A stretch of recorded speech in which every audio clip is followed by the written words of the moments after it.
শরীয়তপুর নড়িয়ায় দেশীয় প্রজাতির মাছ ও শামুক সংরক্ষণ প্রকল্পের আওতায় বিকল্প কর্মসংস্থান সৃষ্টির লক্ষ্যে ৬০ জন নিবন্ধিত জেলেদের মাঝে বকনা বাছুর বিতরণ করা হয়েছে। ৯ মার্চ সোমবার সকাল ১১টায় উপজেলা হলরুমে নড়িয়া উপজেলা মৎস্য অফিসের আয়োজনে এই বকনা বাছুর বিতরণ কার্যক্রম সম্পন্ন হয়। অনুষ্ঠানে নড়িয়া উপজেলা নির্বাহী কর্মকর্তা মোহাম্মদ আব্দুল কাইয়ুম খানের সভাপতিত্বে প্রধান অতিথি হিসেবে উপস্থিত ছিলেন শরীয়তপুর ২ আসনের সংসদ সদস্য শফিকুর রহমান কিরণ।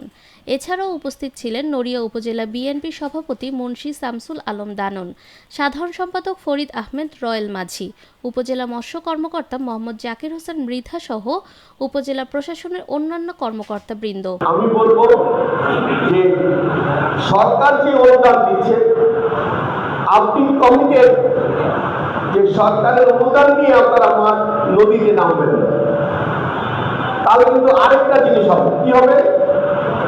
মুনাফেকের কাতারে দাঁড়াবে। আপনি অনুদানও দিচ্ছেন, আবার চুরি করে মাছ নদীতে নামছেন ওই মাছগুলি ধরার জন্য যাদের পেটে আপনার বাচ্চা আসে। তাইলে আপনি মুনাফিকের কাতারে থাকবেন। আপনি আল্লাহ আপনাকে হাত রথ দিয়েছে, কাজ করে খাওয়ার মতো শক্তি দিয়েছে। আপনার অসাহিত্য কথা বিবেচনা করে সরকার আপনার প্রতি সদয় হয়েছে, সদয় হয়ে আপনাকে ৮০ কেজি চাল দিচ্ছে, আরো আনুষঙ্গিক দিচ্ছে। এখন কেন দিচ্ছে? সরকার অনুধাবন করছে যে আপনি যে ১ মাস বসে থাকবেন, মাছ ধরবেন না, আপনার পরিবার ক্ষতিগ্রস্ত হবে, সেই কারণে আপনাকে ৮০ কেজি চাল দিচ্ছে।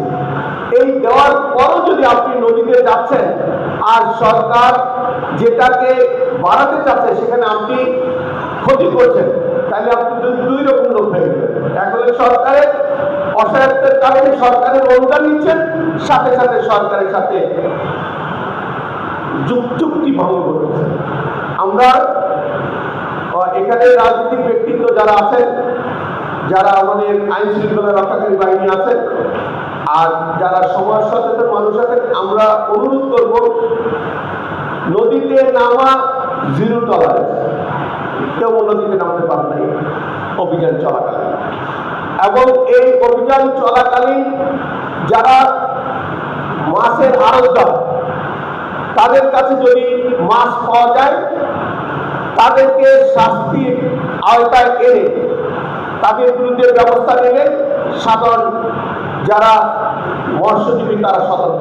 এ সময় প্রধান অতিথি বক্তব্যে বলেন, দেশীয় প্রজাতির মাছ ও শামুক সংরক্ষণ প্রকল্পের মাধ্যমে প্রান্তিক জেলেদের জীবনযাত্রার মান উন্নয়ন এবং বিকল্প আয়ের উৎস সৃষ্টি করা হচ্ছে। তিনি আশা প্রকাশ করেন গবাদি পশু পালন জেলেদের জন্য একটি স্থায়ী বিকল্প আয়ের পথ তৈরি করবে।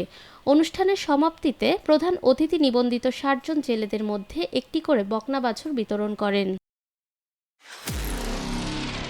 নিরপেক্ষ, সত্য প্রকাশে আপোষহীন।